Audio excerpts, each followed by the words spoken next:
Today, we talk about burnout. It's no secret that restaurants require a combination of physical, cognitive, and emotional stress on the job, actually making it the industry with the highest degree of employee burnout, according to a 2024 study from Glassdoor. In the same study, the restaurant industry scored a whopping 98 points out of 100 on the burnout scale, with stress and long hours being mentioned the most in these reviews. When you combine this with low pay relative to other high-stress industries, it's no surprise that restaurants have a quit rate more than 2 times higher than national average, according to data from a 2023 study. This is all happening while restaurants continue to struggle with rising labor costs and declining quality of labor. That's right, but the good news is that in this episode, we're going to be speaking with Bruce McAdams, who's a renowned hospitality professor from the University of Guelph, where he's going to run us through a new framework he's created to help restaurants improve their culture, retain staff, and attract the highest quality hospitality talent they can.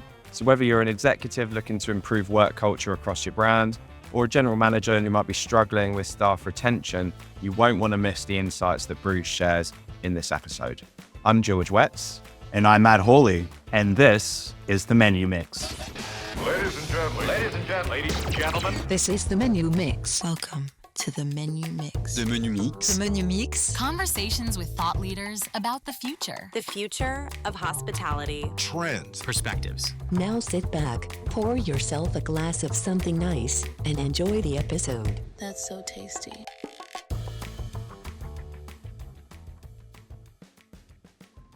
Joining us today is Bruce McAdams, professor in the School of Hospitality, Food, and Tourism Management at the University of Guelph. Prior to entering academia, Bruce held various leadership roles in operations and training for Darden, and most notably as VP of Operations for the infamous Oliver and Bonacini Group in Canada. Since becoming a professor, his research on sustainability and employment models in food service have been published 16 times, and he has won several awards that include OHI's Educator of the Year. Bruce is a regular at sharing his views on core hospitality issues, having appeared on major news outlets like the Globe and Mail, CBC Radio, The National, NPR, and now The Menu Mix. Bruce, welcome to the show. Thanks, Matt. Thanks, George. Happy to be here. Awesome. Well, Bruce, great to have you here. And we're going to dive straight in today. We know you know loads about talent and the hospitality industry. And one of the observations that we've seen and been hearing about is kind of through COVID and post-COVID, the conversation around labor was all around how do I get labor? Just a real restriction in terms of the market and the number of people who are in the hospitality space. But now the conversation has been changing and it's much more around the quality of the labor that's available. I was wondering, given your experience in your research, can you give us some sense of what you think the key reasons are behind the current situation around quality and labor? Yeah, it's something I've noticed, George, in conversations with people across the industry and in conversations and just observing and reading statistics on things like online reviews that have been dropping in general. And just sort of, there is this idea of employees are back, but they're not at the quality they were perhaps that pre-pandemic or even 10 years ago. So what we really have to do, and we have to sort of think what the pandemic did. The pandemic was a huge disruption, obviously, and it threw wrenches into how we operated. But coming out of it and during it, what it also did was really put training on the back burner or even out the back door, I would argue. Who was training during the pandemic? And so we had a 2-year period where really we had people thrown into situations that they weren't prepared for. And that, and no neglect by the operators. It was survival mode. Everyone was just trying to get through. So there was really a lack of sort of building skills and growing people in positions during that time. And we also had a lot of people leave the industry. We had people sit at home and not work for 2 years. So we sort of had this, we call it the COVID cohort, the 2 years of students that sort of went through this, that, really don't have the skills and the talent that we're used to, as well as, and I know we're probably going to get into this with talking about Gen Z, but the generation itself is not one that is conducive and wired to working in jobs that require a lot of socialization, a lot of communication, etc. So it's sort of a perfect storm, if you say, of things that led to this. And I don't want to say it's a lack of great people, because I think they are great people, just great people that are undertrained and don't have the skills and the understanding of perhaps what's necessary to excel and succeed in the hospitality business and restaurants. So I know I shared with Matt a couple of weeks ago a conversation I had with a CEO of a company in Canada, big company, 80, 90 stores. And he was saying their numbers are finally back as far as attraction and getting people to apply, but it was quality that was down, and quality in the frontline positions, whether it be server, cook, etc. And the interesting thing that he said that I've heard other people say, I don't have the data to back this up, this is anecdotal, but really challenging trying to find people who want to lead, who want to be that assistant manager, that bar supervisor, that banquet manager, that dining room manager. And so that seems to be the biggest void, and then the talent issue in the front lines.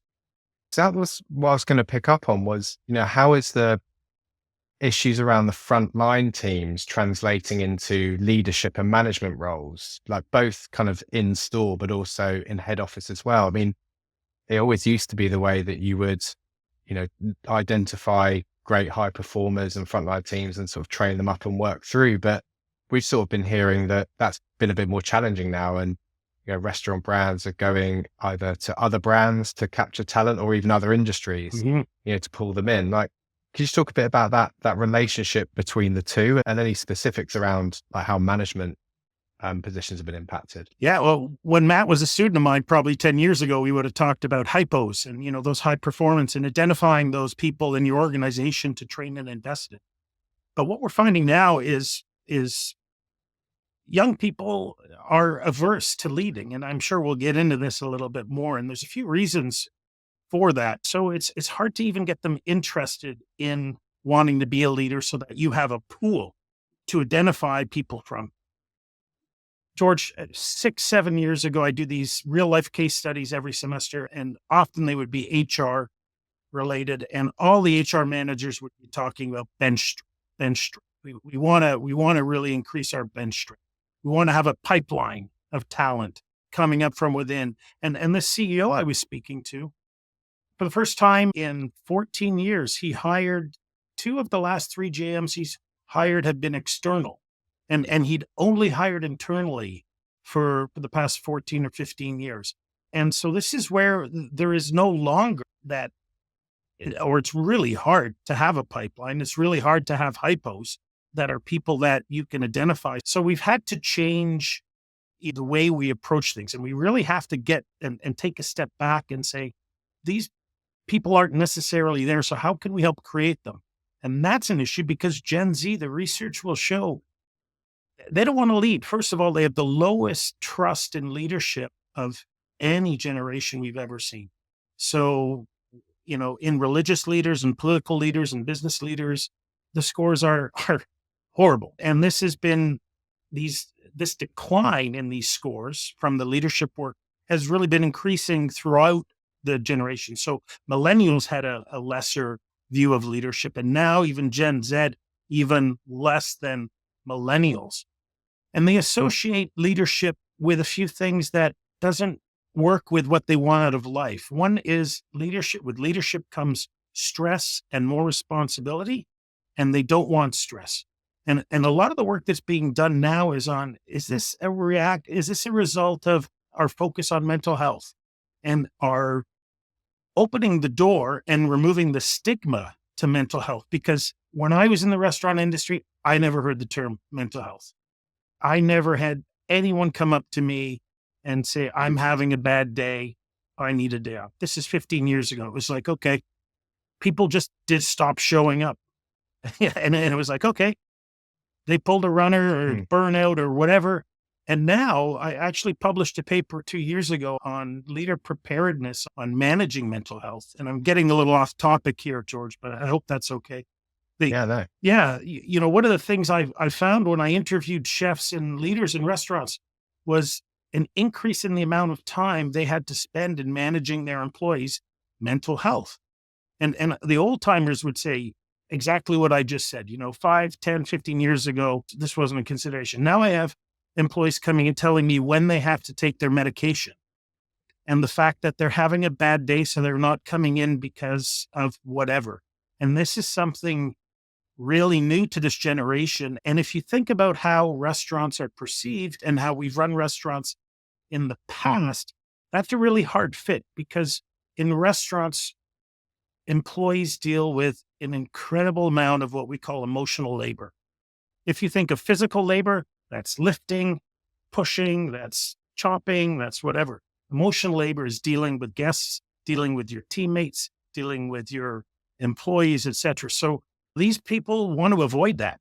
These young people they want to, this is a real challenge for our industry and something that, I don't know who said it to me, but it may have been on a podcast like yours that I heard, but someone said, you can't change a generation, right? So don't think you can change Gen Zs to think differently. We operators will have to change. So this means it's paramount, for operators looking forward the next 1 to 2 to 3 to 5 years, thinking about how they best solve for this and work most effectively with that generation is going to be absolutely paramount to their hiring and to their success, right? Absolutely. And it's probably the most difficult time in restaurant history, in my restaurant history, to ask people to focus on this. I know in Canada, the amount of operators, we have 60% of operators that are saying they're breaking even or losing money. The amount of debt from taking on government loans, from what we called CERB loans during the pandemic has increased. Dining numbers are down in Canada. I know they're down a little bit in the States as well. And so there's a lot of stress and pressure. And someone like me comes along and say, hey, you know what? Now's the time you really have to focus on your people, on your leaders, on your employees, because you know what? Without them, you're not going to be able to succeed. And it's really the hardest time. 15 years ago, 20 years ago, when I was in the industry, it was like, okay, things are rosy. There's no pandemic. Things are going okay. It's like, yeah, I can put my time towards training. I can put my time towards, improving the staff room, et cetera. It's pretty hard ask now, but it's one of those things that I really believe is going to be the difference between people's survival and people flourishing in the future in their business. That's a good transition. Speaking about kind of the future, the next generation of leaders in the industry. We were having a chat not too long ago about how this has actually also affected the enrollment in hospitality-centric programs. Can you walk us through a little bit about what you've seen either in your program or amongst your peers and how this is translated into higher education and hospitality as well? Yeah, it's a great point because I don't think a lot of people think of us as educators having the same issues that industry has, but we do. And I'm going to speak in a Canadian context. And I do a little bit of work with some people out at Washington State, but mostly I do work with some Scandinavians, and they're definitely feeling the same there in the Nordic countries. So perspective is important in this, but in Canada, our enrollment in programs is down significantly for hospitality, and it has been declining for 20 years, and that's in the domestic market. So these are students that are Canadian students, and it's been declining. So what our schools did was prop that up, right, with international students. So we would say, okay, domestic enrollment is declining. So let's take in students from this country and this country and this country. Let's find customers, really, right? And from other markets and bring them in. And we were able to do that until the pandemic. And we had propped ourselves up really and subsidized our programs with international students. And what happened in many cases during the pandemic is those disappeared. And the Canadian government now has put in increasing regulation on affordable housing is a big issue, I think, across North America, but in Canada, it's a huge issue. So they've decreased student visas, international student visas, 75%. A lot of those are hospitality students. So now colleges and universities in Canada are saying, okay, we're very much like our industry partners, the operators in the industry. Our numbers are down. So we're starting to cut costs and we're starting to look at new revenue streams. I had never considered the fact that my school would market to high school students. Right? We're going into high schools now. We're inviting them to come to our campus and have a tour. We literally just put up a website and people signed up. And now it's like we're fighting, tooth and nail for every person we can. Now, there's a good side to that, is that we're having to really consider how we promote our industry and the benefits of it. And the industry, both the academic side and the operator side, is saying the stigma about working in restaurants is holding us back.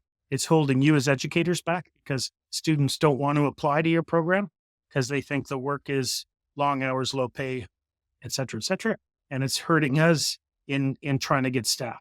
So we're starting to see new programs come up, innovation, collaboration, grassroots stuff. So that's really actually quite exciting. I think we need government to kick in and put more support behind it and make sure the monies are going to the right place. But I hope that answers it. Another positive note, though, Matt, just is our school was shut down for a year as far as intakes during the pandemic. We then opened up again and we had a good amount of students, all domestic. And this year our numbers went up. Again, all domestics, but we went up 20%. So I look at that as a positive as well. So I think there's some good news coming out of it. Yeah, great to hear that enrollment has finally been kind of going in the opposite direction. But yeah, I was absolutely shocked to learn that, especially domestically, that enrollment numbers were going down. Because I might be biased, but I thought the program was amazing. There's this co-op opportunity. I did mine in China where you get real world work experience. There's the wine program. You got to run a fine dining restaurant, create your own menu. It was like a really, really exciting program. So it sounds like now, because of the stigma that is associated with the restaurant industry, maybe that was like a big reason for it, but it sounds like that is changing slightly. So could you go a little bit further into some of the innovation that you spoke about to get those numbers back up and like get people excited about working in hospitality again? We have companies now and we have leaders that are hotels, restaurants that are partnering with regions. So municipalities, in our case in Canada, with high schools and saying, okay, you can do what's called a SHISM, which is almost an apprenticeship or a co-op in high school in a restaurant or in a hotel. Right. And that didn't exist 10 years ago. So that was like, okay, this is a career path for you. You can go through a semester and we partner you with an industry, et cetera, and you get credit for it. So those sorts of things are happening. We also have a lot of more sort of workshops and colleges saying, our school, we're working on a sustainability workshop where we're going to have a day of great guest speakers and a great meal put on by a sponsor. And we're going to invite all these high school students and college students to come in and get a certificate at the end of the day. So there's a lot of grassroots sort of things popping up. I think where we're lacking is any sort of government program and investment. And the government actually in Canada puts a lot of money into this. They just put it in the wrong places, which, surprise, surprise.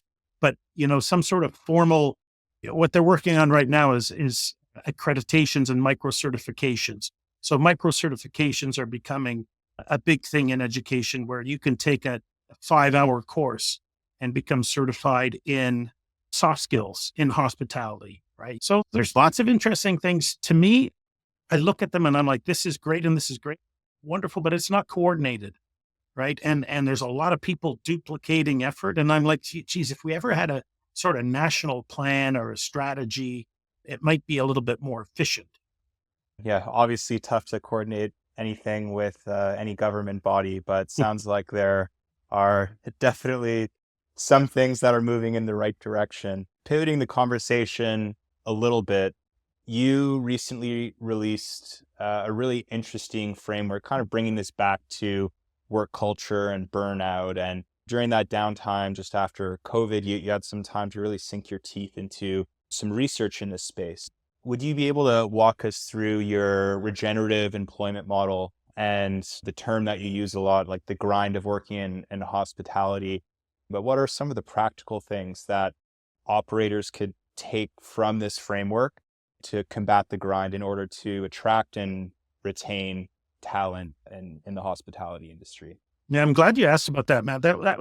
This work is a result of my sabbatical that started at the end of COVID and then came into the opening after pandemic. And what I wanted to do was get a sense of where people were within the industry. And I wanted to do it from the grassroots, from the dishwasher, from the prep cook, from the takeout person, from the server, from the host, etc. And I was like, you know what? I spend a lot of my time talking to CEOs and HR VPs, but I really want to get into the frontline worker, including the frontline supervisor, which is probably a person who is so key to, your listeners' operations, that assistant manager, that supervisor, bar supervisor. So these people are critical to your success. So I spent a lot of time talking to these people and asking them questions. And the first thing that was 60, 70% of people would always use the same word, the same phrase, the grind. It's a grind. I'd sit down with these people. I can remember sitting down with a woman at a winery restaurant at a picnic table, and she said, it's such an effing grind. It's like, you know what? You're about the fourth out of the last 6 people I've heard, and I just kept hearing it more and more and more. It's like, okay, this is a big issue. In those conversations, in the maybe 60, 70 conversations I had, underlying was also people have jobs to improve their life, to improve their standing, their lot in life. You don't typically just have a job for fun. You're saving money, you're trying to pay rent, you're trying to start a career. So underlying to all this was the conferences I was going to at the time. Everyone was talking about, you need a great culture. There's a guru of culture called Ed Schein. I've read all his stuff. Couldn't agree with him more. Culture is incredibly important. Culture is an outcome, though, right? It's a result. It's the result of the behaviors and policies of leadership. So I was asking operators and the higher ups, what makes a great culture? They were like, oh, I don't know. I know I need one. I know I need a good one, but how does culture happen? Well, culture is really a result, as I said, of leadership. So we need to focus on leadership and the behaviors of leaders. And for me, with my students, I was like, I want a practical guide for a 21-year-old, 22-year-old that's on a little table that can go out to their job as an AGM or a banquet supervisor and say, if I do these things, this is going to improve the culture. This is going to improve my work and help me get promoted, et cetera. So that's where I created this model, a 2-factor model of what I call the regenerative model of restaurant employment, where we need to do 2 things. We need to reduce the grind and we need to improve the life of people. And everyone is a little different. George will be different than Matt, which will be different than Bruce. So there's not one magic recipe. For you, Matt, it may be reducing the grind is about no more close opens because you're just not a morning person. And it's really hard for you. For George, it may be, you know what? He's got bad knees. And so he needs a break and he needs a place to be able to sit down. And so that's what he needs from reducing the grind. But I, as a manager, I need to know what it is George needs, what it is Matt needs. And I need to know what these people, each of them needs. And I got to reduce their grind. And then I got to improve their life. Matt, for you, you want to make money. It's all about the bling, bling, bling, right? So it's like, I got to put you in a place where you can make money. George wants to progress and own the business, right? So I got to put him in places where he's going to learn, et cetera. And for me, I have 2 kids. I need benefits. So what it is like, okay, we have to look at individuals and we have to say, I need to reduce the grind for them and I need to improve their life. Everyone's a little different. And if we focus on that, and that gives me a plan to deal with my employees because employees want you to care for them. Huge. They don't want to be a number. They expect you. They actually expect you to want to care for them, which didn't happen in my day, but that's what they want. They want you to care for them. So you reduce their grind, you try to improve their life. To me, that's the easy recipe that frontline managers can use. And how have you seen practically restaurant brands with multiple locations go about actually enacting that? Because that would be a lot of conversations to have. That's a big project, a big plan. Like, how have you got any advice on how to embed that process into the restaurant organization? So very important that you bring that up, George. I have had numerous independents apply this model. I've had individual managers, former students use this model and say, hey, it works. I've had discussions with 2 large companies that approach me about it and say, how do we operationalize this? And that is the $1 million question. That is tricky when you get going across, regions, large scale operations. But I would say I was with Darden Restaurants. And at that time we had 2,000 restaurants, Red Lobsters and Olive Gardens. And when I was a GM, every week I'd get a box. It was a package. It was a do this, do this, do this. And we would roll it out. I think you can roll this out. I think in your human resource planning, in your human resource training, you can roll this sort of model out. One of the reasons I made it and tried to keep it simple. And also I didn't go into too much detail. So it could be adapted for different organizations, was so that different organizations could tailor it a little bit to their needs. I think it gets to what we call leadership development, LD, and giving people the tools that they need to succeed as leaders. And for me, George, it's like, okay, it's like giving a chef a set of knives and saying, okay, this is where you start, right? This is a tool. It's a little hard because this isn't realistic. How am I supposed to look at every person individually when I have 60 of them? And it's like, okay, those are barriers that we face in restaurants every day. I've been there, you've been there, and restaurateurs are amazing for their ability to be resilient, to find ways to do things. So I think if there's a will, there's a way. But it has to start at the top as well. It has to be something that people at the top think is important, George. Yeah, I completely see that. Like you say, where there's a will, there's a way. And what we've been talking about and what you've been explaining today is just how serious this issue is, and it's something that's not going away. And so, finding ways to embed, a framework like this or this kind of thinking into nurturing the next generation of employees feels like a really critical activity that restaurant brands should be looking at if they're not looking at it right now. When I started as a professor 15 years ago, I would say that less than 5% of restaurants offered benefits to frontline workers, health benefits in Canada. Speaking of Canada, now it's 20% of restaurant companies are offering some sort of benefit package. This is only going to grow as it becomes more important. And one of the things I'm seeing is unfortunate is a little bit of a divide. I'm seeing some amazing stories, some companies that are doing some great things and really finding results and doing things. And then I'm seeing companies that are saying status quo, we're just going to dig in. This is a cyclical thing. Labor will come back. And I think that's dangerous. They could be right. I'm not Nostradamus, but I'm seeing a bit of a divide in companies that are sort of embracing this idea of being a workplace that wants to attract people, a workplace of choice, all the HR buzzwords, et cetera. And then I'm seeing some people that are sort of digging in and saying, you know what, I've always had a stack of resumes. I've always been able to find people. We'll be okay. Let's just stick to our guns. And to me, looking out at the landscape, I think that's more risky than the costs associated with those companies that are moving forward in this sort of zone. Mm. Yeah.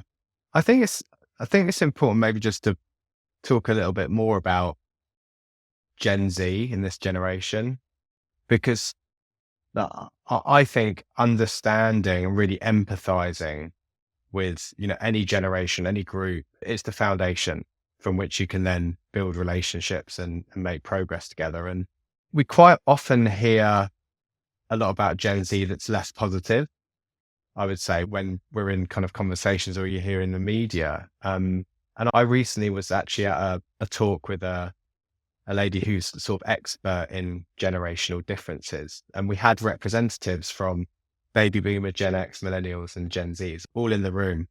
And they talked about some things that are really important, but critically, like the reasons behind it. I just wanted to see if it tallies up with your understanding. I mean, one of the things they said about leadership and working for a company is they want transparency. Transparency is being like absolute paramount importance. But then why is that? And the answer seems to be they've grown up in a situation where there's social media, they're online a lot. And how do you trust? How do you know what's real and what's fake? How can you trust anything? Because is it fake news or is this the real news? And so, they're coming into the workplace with, this is their experience of what people are saying and doing. And so they need to be able to look someone in the eye, really trust them. But when you get there and you build that trust, then they actually want to stay and be very, very loyal to businesses and be resilient and work hard. I think to what you were saying, there seems to be a trend as well, not necessarily for moving up, but they want to try different positions within an organization. So maybe do this job for 2 years and then shift sideways over here and try that for a couple of years. And, I think that's about this kind of stability point. And if you think, born around the time of 9/11, grew up around financial crisis, post, go into the workplace around COVID. This is a generation that's had a lot of big sociological events happen right the way through their childhood and growing up in formative years. So I feel like coming at it from understanding that is really important to understanding them. Like they actually do want stability. They want to be loyal. They want to stay somewhere, but they've got to trust you. You've got to get that trust of them first. I mean, how does that tally up with what you're seeing? Yeah. So I am not a Gen Z academic expert, but I read all of that and I attend probably the same conferences you do. And I think you're bang on. That transparency and trust is a huge issue. And you speak about how they're willing to move more horizontally than vertically. So my generation was the IBM generation, is where you go in, you start as an IBM trainee, and then you move in, management trainee, and then you become a area guy, then you become a VP, and you move up the ladder. That whole idea of moving up the ladder doesn't really jive with what Gen Z is looking at. They're not looking at steps up the ladder. And we have to preface this by saying this is always a curve, right? When I'm saying Gen Z, there's going to be people that are like Gen Z that are damn right, I want to get up the ladder. But it is the majority that are like, you know what? I'd rather move and take on different projects and learn different things at the same money. So that's a big part of it, is they're not necessarily looking to climb the corporate ladder. Trust and transparency is a societal issue that we're facing because of the increase in access to information, peeling back the curtains of whether it's our political leaders or our corporate leaders and finding out what's going on. And young people today, I see this in class, really want to belong to something. They really want to care. They want to be loyal. Like you said, they want to work hard. But they are very suspicious and very careful, and not like me at the first meeting at Red Lobster when they said, oh, we're going to do this. And I was like, I was all in. 100%. No, not anymore. It's going to be like, okay, this is too good to be true. I know what happened to my parents. I know what happened to this politician and this company. So I'm going to be really cautious. And I know Matt and his classmates and we used to talk a lot about trust and transparency. And that was, 15 years ago, 10 years ago. It's only increased more the importance that people want to be involved and understand why decisions are being made. You know, in my day, I never had to think about these things, right? And this is, I never had to think about trust and transparency. I never had to think about mental health, as I mentioned earlier in the pod. All I did was I took inventories, I placed orders, I disciplined people, I filled out forms, I read my comment cards at the end of the night, and if they were good, I was off to the next day. And today's world of leading people in restaurants is more complex than that. It takes more navigation to be able to get results. Inflexibility is something that hurts us as an industry because you have to be there to cook food. You can't cook food from your apartment. And this whole hybrid work and working from home has hurt our industry in its allure to people, in the fact that, hey, my friend works, she goes in twice a week if she wants, and she can work from home. And it's like, hey, I'm a restaurant manager. I can't do that. And that's another thing that Gen Zs are, and the pandemic only accelerated this, is the whole flexibility of work. And then work-life balance is still something that Gen Zs are cognizant of, thinking the higher you go up, the less work-life balance you. And they're more about family, which is great. There's research coming out now that shows that these young people during COVID and I had two boys, played board games every night. We watched Netflix. And now my boys are closer to my wife and I. They still want to go for family walks. I'm like, I would be going to the arcade trying to meet girls, right? And they're like, oh, I want to hang out with my family. And so family is really important to these people, which is great, and yeah, I'll let you get a word in. Yeah. Very interesting, that point, because that's one thing I've heard is that millennials were the first generation where they were actually friends with their parents. And then Gen Z is the first generation where they've said one of their parents is their best friend. Yeah. And so you've seen this trend of getting kind of close and close to family. Very interesting. Matt, do you want to take us away for our final question?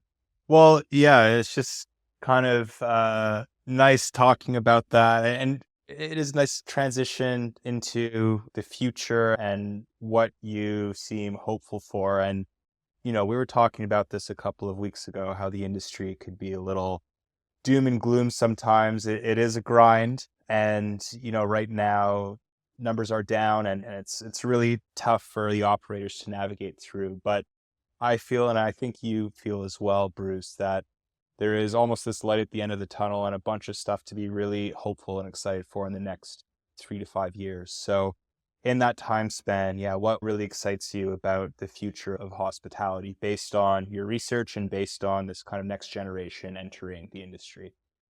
Yeah, I'm glad you are asking this because often in my commentaries and places, it is doom and gloom or it's the challenges, etc. But I am optimistic. I see a lot of the challenges we are facing, that there are innovators and people tackling these challenges and improving things. And one of the things where I think I could see, and I'm going out a little bit on the limb, is this idea of where we are with hospitality and service. And I think we've sort of hit a bit of a low coming out of the pandemic, this idea of emotional labor, again, dealing with customers, the confrontations we have, customers are harder to deal with than ever before. I think we're going to see an evolution and an innovative ideas to get back to pleasing guests and creating great experiences. I see that. And I sort of, that's my crystal ball. I also think in inflationary times that we're in right now, quality matters. I dine out 4 times a week, and I'm more cognizant now of, I am not going to go to a place and take a chance. Right. And so I think you cannot provide value in the quality realm anymore and get away with it. So I think we're going to see just quality improved coming out of this sort of dip. So I see good things. I see quality innovation, getting back to hospitality and conviviality and welcoming people. I see that because we need that. And as humans, and as we face challenges, whether it be AI or just digital media and our phones, et cetera, we're going to be hungering for those experiences and willing to pay for them. So I think that for those people who are willing to invest, focus on, I think that's good. From a leadership point of view, and Matt, you would know from my class, I have my students write weekly reflections on their job placements and how it was. And I have to be honest, I used to get discouraged because there was some really bad employers out there and bad leaders. And the last 2 years, I've seen that drop. I've seen very, very few really, really bad experiences from being led by people, et cetera. So I have this hope that people want to lead and be better leaders, and they understand the value of employees now more than ever. And so I really believe that's a cognizant thing in our realm of business leaders. It's like, okay, employees are important. I got to be a good leader. Now it's a matter of saying, okay, how can we help these people be better leaders, right? And move the industry forward. And for me, that's the regenerative approach of reducing the grind and improving life. And there's other different aspects as well. So I see this desire to be better, and I, in the readings of my students. And so I'm positive. And I think if you're a young person, if there are any students listening to the pod out there, it is an amazing opportune time now to grow, an opportunity to make your mark. And, when I went into the business, it was competitive as far as getting a promotion and moving forward. And there was a lot of really good people who'd been around a long time. It was really, really, really tough. And I think now the challenges we face, I think if you're good, you're going to move up. So I see good things. A hopeful message to end on. Bruce, it's been a pleasure to talk to you today. For all of our listeners at home, this has been Bruce McAdams. He is professor at the School of Hospitality, Food, Tourism and Management at the University of Guelph. You can learn more about the hospitality program and his classes at uoguelph.ca/programs. I will spell that for you. It is uoguelph.ca/programs. And you can also follow him on LinkedIn to find out more about his research. Bruce, thank you so much. It's been an absolute pleasure talking to you today. Some fantastic insights. So thank you. Gentlemen, it has. And your listeners, feel free to email me as well. I like talking to people. bmcadams@uoguelph.ca. Yeah, you'll find it. Thanks, guys. Thanks, Bruce. Appreciate the time. Thank you so much for tuning in to this episode of The Menu Mix. If you liked this episode or found it insightful, please give the channel a follow, like, subscribe, leave us 5 stars on Spotify. It all goes a really long way in helping the channel out. Tune in next week for another very exciting episode where we'll be featuring Kevin Nemeth, Chief Development Officer at Authentic Restaurant Brands. If you want to get in touch with any questions, feedback, or suggestions for future guests, please reach out at info@menumixpod.com. We'll see you next week.